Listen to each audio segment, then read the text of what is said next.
और बड़ी खबर महायुद्ध को लेकर लेबनान से, जहां पर 13 गांव को खाली करने का, इवैक्यूएट करने का आदेश जारी हुआ। इजरायली गांव छोड़ने के आदेश दिए हैं क्योंकि लेबनान पर कभी भी बड़ा अटैक हो सकता है।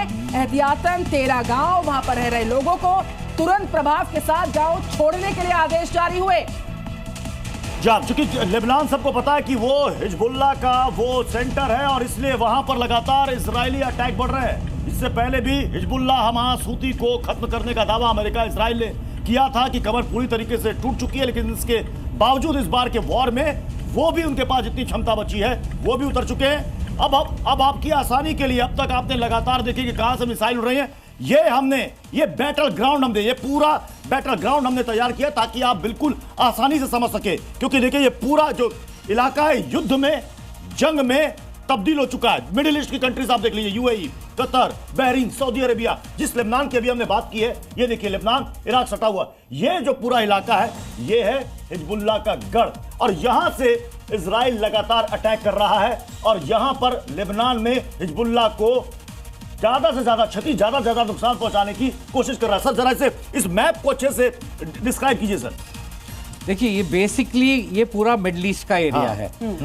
ईरान यहाँ पे स्थित है। ईरान और इजराइल के बीच, जैसा अभी प्रत्युष आप भी बता रहे थे, तकरीबन 1800 किलोमीटर का डिस्टेंस। इसलिए जो ईरान के पास मिसाइल्स हैं, क्योंकि मैक्सिमम जो उसकी डिस्टेंस बताया गया वो 2000 तक है, 2500 तक की भी है उसके बाद। वो अभी तक यूज नहीं हुई है। चलिए 2500 मान लेते हैं।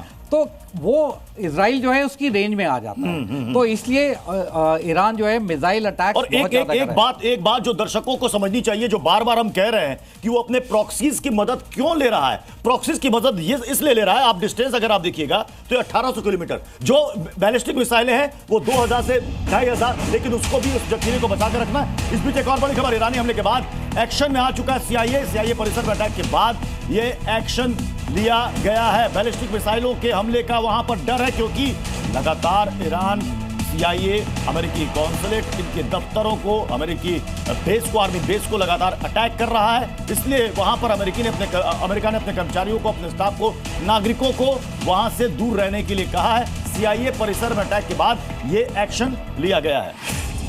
और इस बीच एक और बहुत बड़ी खबर, कुवैत पर ईरान के मिसाइल अटैक का ये बड़ा इनपुट बैटल ग्राउंड से अल असीमा में घर के अंदर मिसाइल गिर गई है। ये बड़ी जानकारी। और 11 साल की मासूम बच्ची की इस अटैक में मौत हो गई है।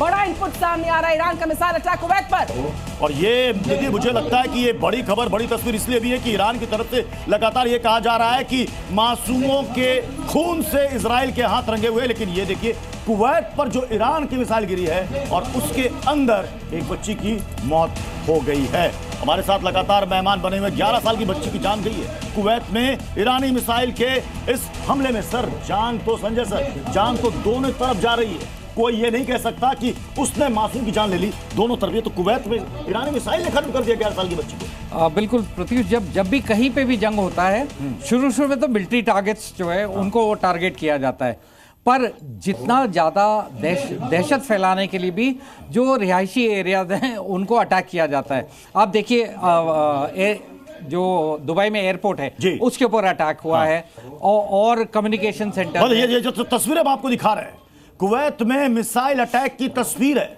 और खबर ये आ रही है कि इसमें 11 साल की एक मासूम बच्ची की जान चली गई है।